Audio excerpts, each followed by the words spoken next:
भारत की एक और संस्कृति है, वो है भूटिया संस्कृति, जिसे भोटिया भी बोलते हैं।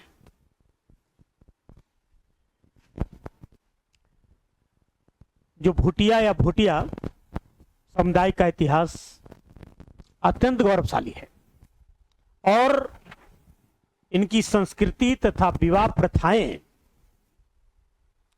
भारतीय और तिब्बती सांस्कृतिक मिश्रण का एक बहुत ही अनूठा उदाहरण प्रस्तुत करती है। सिक्किम, पश्चिम बंगाल के भूटिया और उत्तराखंड के भूटिया समुदायों की परंपराओं में कुछ क्षेत्रीय अंतर देखने को मिल सकते हैं। भूटिया जो शब्द है, इसकी उत्पत्ति तिब्बत के प्राचीन नाम बोट से मानी जाती है, बीओडी बोट। इन्हें मुख्य रूप से मंगोलायड मूल का माना जाता है।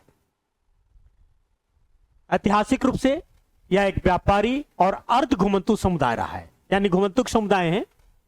और वर्ष 1962 में ये जो भारत चीन युद्ध से पहले तक ये लोग भारत और तिब्बत के बीच कठिन हिमालयी दर्रों से होकर नमक, ऊन, सुहागा, जड़ी बूटियों का व्यापार करते थे।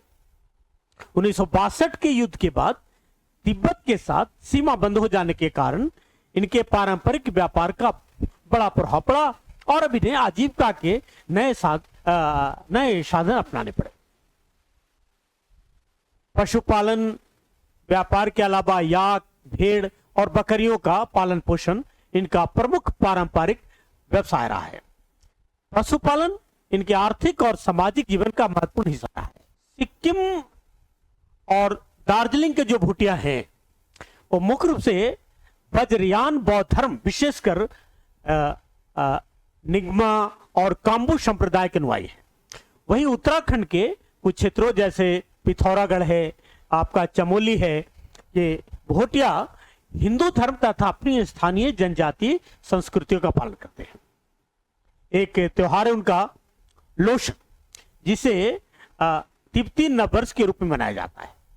और लोशंग जो कटाई का त्योहार है, इनके प्रमुख उत्सव हैं। इन अवसरों का पारंपरिक मुखौटा नृत्य या छम नृत्य भी किया जाता है।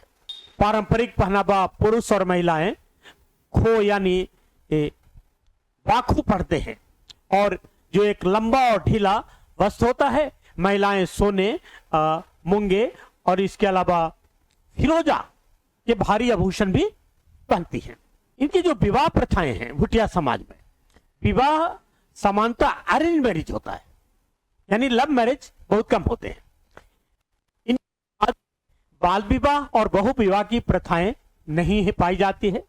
विवाह से जुड़ी प्रमुख परंपराओं में धानवी, आशाह तथा अन्य पारंपरिक रस्में होती है। विवाह आमतौर पर आपसी रजामंदी यानी सहमति या माता पिता द्वारा तय किया जाता है। लड़के के मामा हैं या रिश्तेदार है, रिश्तेदार लड़की के घर रिश्ता लेकर जाते हैं, जिसे सिक्किम में आशाह और उत्तराखंड में थोवी कहा जाता है। इस दौरान लड़की के परिवार को पारंपरिक शराब, छियांग और खादा भेंट किया जाता है। विवाह के कई एक प्रकार भी हैं। उत्तराखंड क्षेत्र में विवाह के जो विभिन्न पारंपरिक रूप देखने को मिलते हैं, उसमें एक है तत्सत प्रथा। तत्सत प्रथा पारंपरिक रीति रिवाज, बारात और धूमधाम के साथ होने वाला विवाह। एक प्रथा है दामोला प्रथा, में वर स्वयं बारात में नहीं जाता, बल्कि उनके नाम पर उसके रिश्तेदार या बाराती दुल्हन को उसके घर से सम्मान पूर्वक लेकर आते हैं। विवाह के दिन बौद्ध लामा पवित्र मंत्रोच्चार करते हैं और दुल्हा दुल्हन को सुखी जीवन का आशीर्वाद देते हैं। विवाह में मेहमानों द्वारा खादा बदलना शुद्धता और सद्भावना का प्रतीक माना जाता है। ऐतिहासिक विवाद भी देखने को मिले हैं। प्राचीन समय में भूटिया समाज में परिवार की जमीन और संपत्ति को बंटवारा से बचाने के लिए सिक्किम के कुछ सुदूर क्षेत्रों जैसे लाचुंग और लाचिन में भ्रातृ बहुपति विवाह की प्रथा प्रचलित थी। इसमें एक महिला परिवार के सभी भाइयों की संयुक्त पत्नी हुआ करती थी। आधुनिक समय में यह प्रथा समाप्त हो गई है। अब एकल विवाह प्रथा है। एक प्रथा और थी रंगभंग प्रथा। उत्तराखंड के भोटिया समाज में प्राचीन काल में रंगभंग नामक एक प्रकार की युवा गृह परंपरा भी थी। इसमें गांव के अविवाहित युवक युवतियां संगीत, नृत्य और सामाजिक मेलजोल के लिए एकत्र होते थे। कई बार यह विवाह का आधार ही बनता था। वर्तमान समय में यह प्रथा भी पूरी तरह समाप्त हो चुकी है। सिक्किम की जो भोटियां हैं और जिसे सिक्किमी या ड्रानजोंगके भी कहा जाता है, यह तिब्बती बर्मन भाषा परिवार का हिस्सा है और इसकी लिपि उचेन है, जो पारंपरिक तिब्बती लिपि के समान है।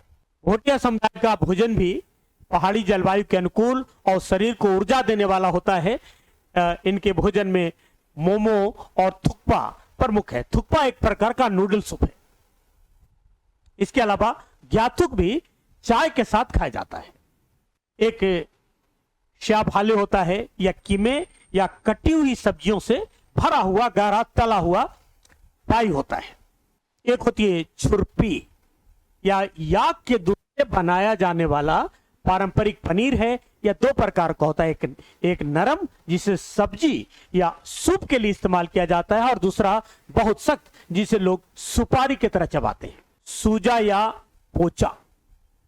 पोचा या याक के मक्खन, चाय की पत्तियों और नमक को मिलाकर बनाई जाने वाली विशेष मक्खन वाली चाय है। यह कड़ाके में ठंड में शरीर को गर्म रखने में सहायक होती है। भोटिया संस्कृति की खास विशेषता है कि त्योहारों और शादियों में अक्सर नृत्य और संगीत का बहुत मजा लेते हैं, यानी काफी महत्व देते हैं। छम नृत्य या बौद्ध मठों के उत्सवों जैसे लोशुंग त्योहार के दौरान लामाओं द्वारा किया जाने वाला मुखौटा नृत्य है। इसमें रंग बिरंगे मुखौटे और भारी पोशाक पहनकर नृत्य किया जाता है। यह नृत्य भी बुराई पर अच्छाई की जीत का प्रतीक माना जाता है। एक नृत्य होती है ताशी यांको नृत्य। यह नृत्य नए घर के निर्माण या किसी बेहद शुभ अवसर पर समृद्धि और सौभाग्य की कामना के लिए किया जाता है। कम में एक नृत्य होता है शब्दों नृत्य। यह अत्यंत ऊर्जावान लोक नृत्य है जिसमें पैरों की थाप और संगीत की लय का अद्भुत तालमेल देखने को मिलता है। उत्तराखंड के कुछ एरिया में पौड़ नृत्य भोटिया समाज में युद्ध कला पर आधारित किया जाता है। इसमें नर्तक हाथों में ढाल और तलवार लेकर पारंपरिक वाद्य यंत्रों विशेषकर ढोल दमाऊ की थाप प्रति रखते हैं। भोटिया जो जनजाति हैं वो मुख्य रूप से भारत के उत्तरी हिमालय सीमावर्ती क्षेत्रों में निवास करते हैं। इनके प्रमुख क्षेत्र उत्तराखंड, सिक्किम, पश्चिम बंगाल और हिमाचल प्रदेश है। उत्तराखंड में इनके प्रमुख क्षेत्र उत्तरकाशी, चमोली, पिथौरागढ़ और अल्मोड़ा जिला है। जबकि पश्चिम बंगाल में दार्जिलिंग और कालिम्पोंग क्षेत्र में भी इनकी आबादी पाई जाती है। भोटिया लोग ऋतु प्रवास करते हैं, यानी सर्दियों में निचली घाटियों में और गर्मियों में ऊंचे पहाड़ों की ओर जाते हैं।